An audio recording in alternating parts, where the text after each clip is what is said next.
ABN ఆంధ్రజ్యోతిలో weekend కథనంపై YCP నేతలు వ్యవహరిస్తున్న తీరుపై టీడీపీ ఎమ్మెల్యే, మాజీ మంత్రి సోమిరెడ్డి చంద్రమోహన్రెడ్డి మండిపడ్డారు.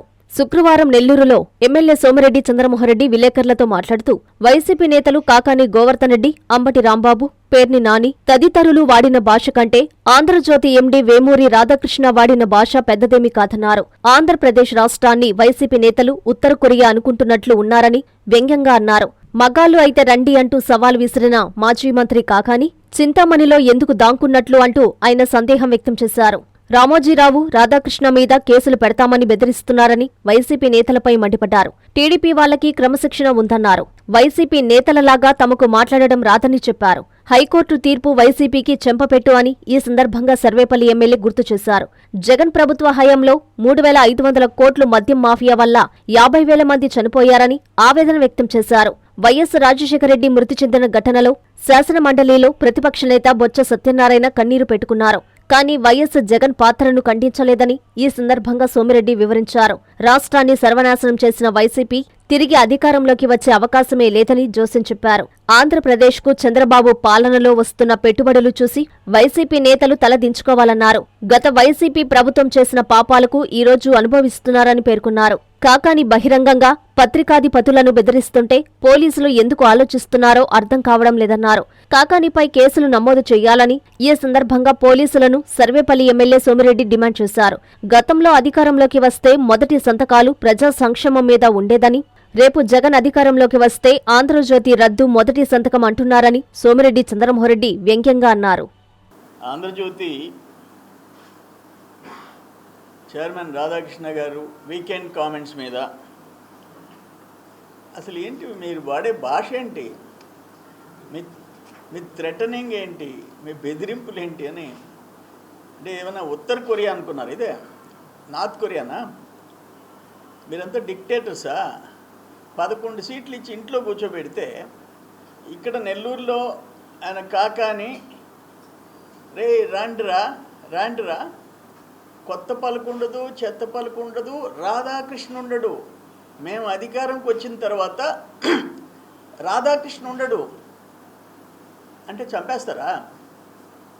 బాబాయిని గొడ్డలు ఎట్టేసినట్టు ఇంకో గొడ్డలు తయారు చేసుకుంటారా?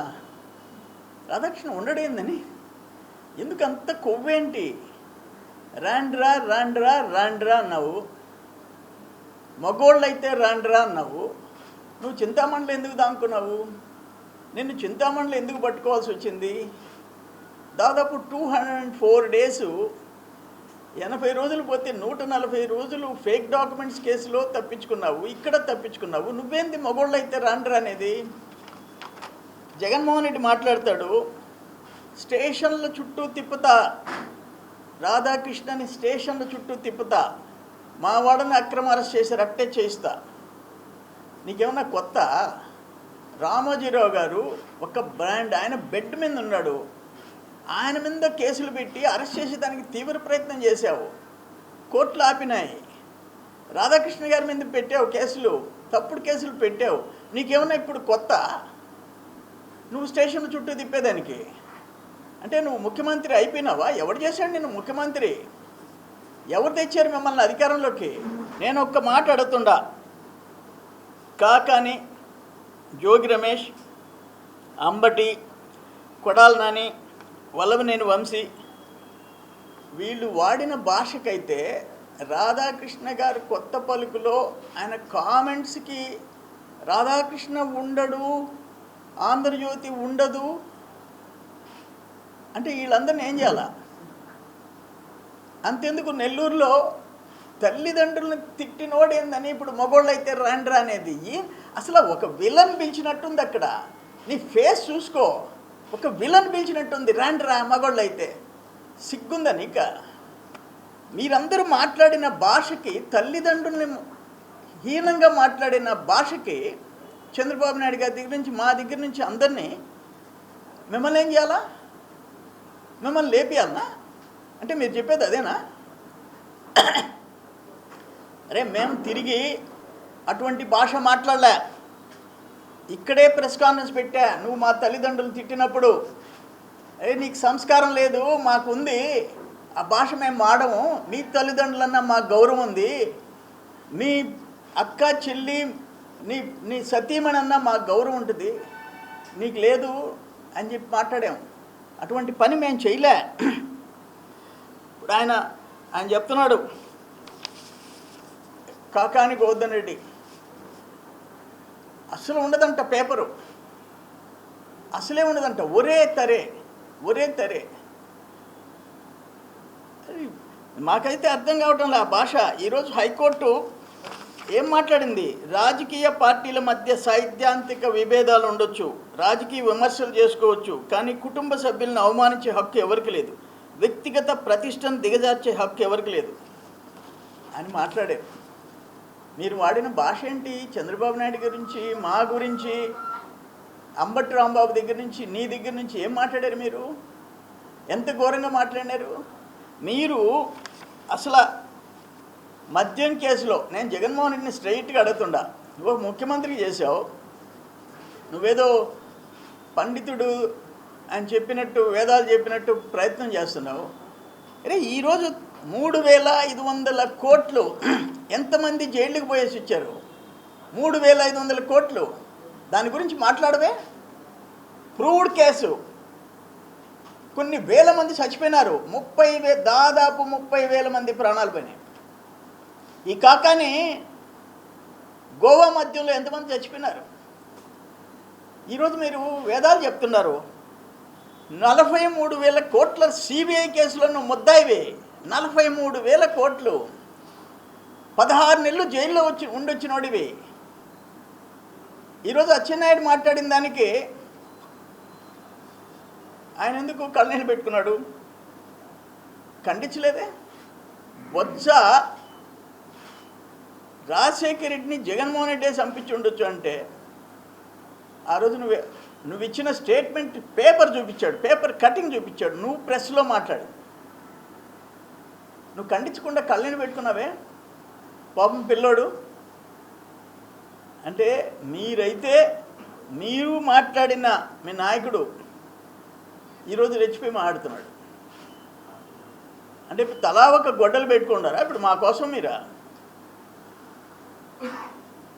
కానీ ఇది కరెక్ట్ కాదు. ఇది డెమోక్రసీలో ప్రజాస్వామ్యం అనే దానికి విలువలు తెలియని వాళ్ళు మీరు, ప్రజాస్వామ్యం అనే దానికి విలువలు తెలియని వాళ్ళు మీరేంది మళ్ళీ వచ్చేది అధికారంలోకి? ఎక్కడికి వచ్చేది మీరు? చాలదా? రాష్ట్రాన్ని సర్వనాశనం చేసిన వాళ్ళు మీరు, రాజధాని లేకుండా చేసిన వాళ్ళు మీరు, వేల మందిని మీరు ఈ మందు సెలెక్ట్ చేసుకునే హక్కు కూడా లేకుండా చేసిన వాళ్ళు మీరు. ఒకవేళ తాగుడు అలవాటు ఉండొచ్చు, వాళ్ళకి ఏ మందు కావాలో లేకుండా చేసిన వాళ్ళు మీరు. భూములు మొత్తాన్ని ల్యాండ్ టైటిలింగ్ యాక్ట్ చేసి నాశనం చేసిన వాళ్ళు మీరు. రీసర్వే పేరుతో కొంప ముంచిన వాళ్ళు మీరు. రాష్ట్రాన్ని అధోగతి పాలు చేసిన వాళ్ళు.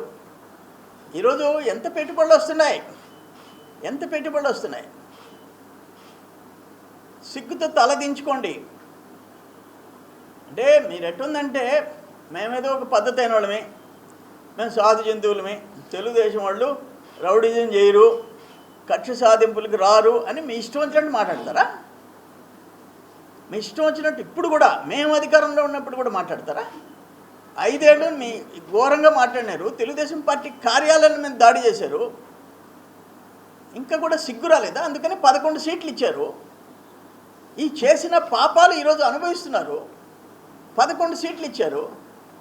మళ్ళీ రాజధానిని కేంద్ర ప్రభుత్వం యాక్సెప్ట్ చేసి చట్టం తెస్తే, దేశంలో లోక్సభలో రాజ్యసభలో 11 పార్టీలు పూర్తి మద్దతు ఇస్తే, నువ్వు 11 సీట్లు ఉండేవాడి బాయ్కట్ చేసి మావిగానని చెప్పేసి నవ్వులు పాలైనావు. అది డైవర్ట్ చేసే దానికోసం రాధాకృష్ణ గారి మీద పడతారా మీరు? అది డైవర్ట్ చేసేదానికా? సిగ్గుచేటిది. నేనేమంటానంటే, ఇక్కడ ఎవరు పారిపోయేవాళ్ళు, పిరికి బందులు ఎవరు లేరు. మళ్ళీ గాజులు గీజులు అనకూడదు అనుకుంటా. పిరికి బందులు ఎవరు లేరు, గుర్తుపెట్టుకోండి. ఆయన చెప్పినాడు, ఆయన రండిరా మగోళ్ళు అయితే అన్నాడు. ఎక్కడికి రమ్మంటావో చెప్పు, ఏ టైంలో రమ్మంటావో చెప్పు. నీ మాదిరిగా పారిపోం. నువ్వు తప్పుడు కేసులు పెడితే మిద్ది మీద ఇక్కడే ప్రెస్ కాన్ఫరెన్స్ పెట్టా.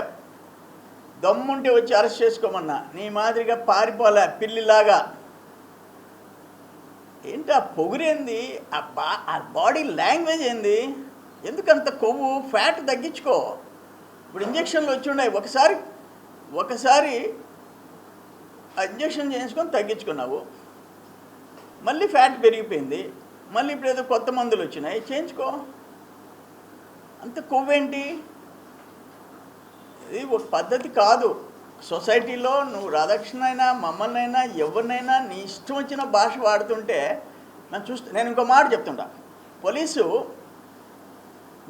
లేపేస్తాను అంటే ఒక చిన్న గీత పడబడలే. 307కి అటెంప్టివ్ మర్డర్ కేసుకి ఒక కత్తితో ఒక చిన్న పిన్ను కూడా గుచ్చుకోబడలే.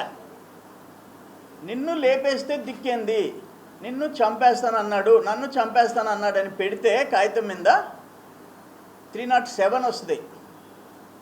నిన్న కాకాని మాట్లాడింది ఏంది? మేము వస్తే ఉలుకు ఉండదు, పలుకు ఉండదు, రాధాకృష్ణ ఉండడు అంటే ఏమని? అంటే 307 వర్తించదా? అంత ఓపెన్గా మాట్లాడితే 307 వర్తించదా? బాబు గారిని 1.5 months 2 months బ్యాక్ నువ్వేం భాష వాడావు? నిన్ను స్టేషన్ చుట్టూ తిప్పాలిగా, కోర్టుకు పెట్టాలిగా, విచారణకి 3-4 రోజులు నిన్ను కూర్చోబెట్టాలిగా, స్టేషన్లో కూర్చోబెట్టుకోవాలిగా. నిన్న నువ్వు మాట్లాడిన దానికి 307 అటెంప్టివ్ మర్డర్ వర్తించదా? అంత డైరెక్ట్గా నువ్వు పబ్లిక్గా రాధాకృష్ణ ఉండడు అని నువ్వు మాట్లాడితే 307 వర్తించదా? అంటే ఆయన లావు పొడుగుండా? అంత పబ్లిక్గా మాట్లాడితే కొత్త పలుకు ఉండదు, చెత్త పలుకు ఉండదు, ఆంధ్రజ్యోతి ఉండదు, రాధాకృష్ణ ఉండడు అని మాట్లాడినాడా లేదా? ఆయనకన్నా ప్రత్యేకమైన చట్టాలు ఉన్నాయా? ఏమనుకుంటున్నాడు? మొన్న పొదలకూరోళ్ళు పోయి 10 గంటలకి ఈయన వస్తున్నాడంటే అక్కడ నిలబడితే గొడవ చేసేదానికి అడ్రస్ లేకుండా పోయినాడు. వాళ్ళ ఇంటికి భోజనాలు పోయిన తర్వాత పోయేసి వచ్చాడు 10 నిమిషాలు. ఏమన్నా అంత లావు పొడుగు అనుకుంటావు నువ్వు? ఇది కరెక్ట్ కాదు. పోలీస్ డిపార్ట్మెంట్ అతను పబ్లిక్గా ఆ కామెంట్ మీద ఏ సెక్షన్లు వస్తున్నాయో డీప్గా స్టడీ చేసి కేసు పెట్టాలా. పోలీస్ పెట్టాలా కేసు. ఎందుకు పెట్టావు? అంత పబ్లిక్గా రాధాకృష్ణ ఉండడు మేము వస్తే అంటే ఏమని అర్థమా? ఉండడంటే కేసు పెట్టరా? ఆయనకేం చట్టాలు వర్తించవా? ఎట్లుందంటే ఎంత ఘోరంగా మాట్లాడుతున్నారు మీరు. ఈయన 16 కేసులో 15 కేసుల్లో ముద్దాయి పారిపోయినాడు, జైల్లో ఉండొచ్చినాడు. ఆయన చూస్తే ఒక ముఖ్యమంత్రిగా ఇప్పుడు 3,500 కోట్లు, అప్పుడు 43,000 కోట్లు రాష్ట్రాన్ని దోచుకున్నాడు. వీళ్ళు ఒక సీనియర్ జర్నలిస్టు, ఆయన ఒక పత్రికని బతికిచ్చాడు, ఆంధ్రజ్యోతిని మూసేసిన దాన్ని తెరిపించాడు. 1960లో ఓపెన్ అయింది, 2000లో మూతపడితే 2002లో రాధాకృష్ణ గారు తెరిపించినారు. మీకెందుకు కడుపంట? రామోజీరావు గారు ఉండకూడదు, జైల్లో ఉండాలా? ఆ వయసులో ఆయన అరెస్ట్ చేసేదానికి ప్రయత్నం చేశావు, మమ్మల్ని అరెస్ట్ చేసేదానికి ప్రయత్నం చేశావు, చంద్రబాబు నాయుడు అక్రమ కేసులో జైలుకి పంపించావు. నేను అందుకే చెప్పింది, ఉత్తర కొరియా ఆయన కిమ్ము, ఈయన జమ్ము, నేను చింతామణిలో టేస్ట్ చేసి వచ్చినోడు. మీరు నోర్లు బారేసుకుంటుంటే ఏమనుకుంటున్నారు మీరు? కంట్రోల్లో పెట్టుకోండి, నోర్లు కంట్రోల్లో పెట్టుకోండి, విమర్శించండి. ప్రతిపక్షంగా మీరు విమర్శించరు, మమ్మల్ని పొగడతారు అనుకోం. ఒక సంస్కారం, ఒక పద్ధతి, నోరు అదుపులో పెట్టుకొని పద్ధతిగా మాట్లాడండి. ఇప్పుడు ఎన్టీ రామారావు గారు చెప్పాడు, ఇక్కడ సారా ఉద్యమం తీసుకొని వచ్చాను నేను ముఖ్యమంత్రి కాగానే ఫస్ట్ సారాయి రద్దు చేస్తాను అన్నాడు, తొలి సంతకం. 2 సంపూర్ణ మద్యపాన నిషేధం అన్నాడు, చేసి పరిచాడు సంపూర్ణ మద్యపాన నిషేధం. బాబు గారు వచ్చి పెన్షన్లు 4,000 చేసేస్తాను, ఇంకేదో 2-3 హామీలు ఇచ్చాడు. ఆ ఫస్ట్ ముఖ్యమంత్రి బాధ్యతలు స్వీకరించగానే ఇప్పుడు ఆయన మోదుగులో ఒక ఆయన చెప్పాడంట, ఫస్ట్ తొలి సంతకం ఆంధ్రజ్యోతి రద్దంట. బా, ఎటువంటి మహానుభావులయ్యా మీరు! ఇప్పుడు ఆంధ్రజ్యోతి రద్దు కోసం మీకు ఓట్లు వేయాలా? అది పెద్ద స్కీమా? ఆయన్ని లేకుండా చేయాలా? ఆయన్ని ఆంధ్రజ్యోతి లేకుండా చేయాలా? అందుకోసం మీకు ఓట్లు వేయాలా? బాగుంది మేనిఫెస్టో, బ్రహ్మాండంగా ఉంది మేనిఫెస్టో. నారాయణ మాతృసేవా పథకం అమ్మతనానికి కమ్మనైన పథకం. సుమారు 1,500 విలువగల నారాయణ బీబీ హెల్త్ కిట్ ఉచితం. అవుట్ పేషెంట్స్ కు ప్రతి నెల డాక్టర్ ఫీజు ఉచితం. అల్ట్రాసౌండ్ స్కానింగ్ ఉచితం. గర్భిణీ స్త్రీలు కాన్పు కోసం కానీ ఇతర అవసరమై హాస్పిటల్లో చేరినప్పుడు బెడ్ ఛార్జీలు ఉచితం. ప్రాథమిక వైద్య పరీక్షలు ఉచితం. మందులు ఉచితం. బ్లడ్ బ్యాంక్ నందు అవసరమైన వారికి రక్తం ఉచితం. 5 నుండి 9 నెలల గర్భిణీలకు ప్రతి నెల చెకప్ సమయంలో ఉచిత డ్రై ఫ్రూట్ బాక్స్ మరియు వేరుశెనగ చిక్కీలు ఉచితంగా ఇవ్వబడును. బిడ్డ పోషణ నిమిత్తం తల్లికి 3,000 రూపాయల నగదు అందించబడును. కాన్పు కోసం అంబులెన్స్ ఉచిత పికప్ సదుపాయం కలదు. నెల్లూరు నగర పరిధిలో నారాయణ మాతృసేవా పథకం, నెల్లూరు.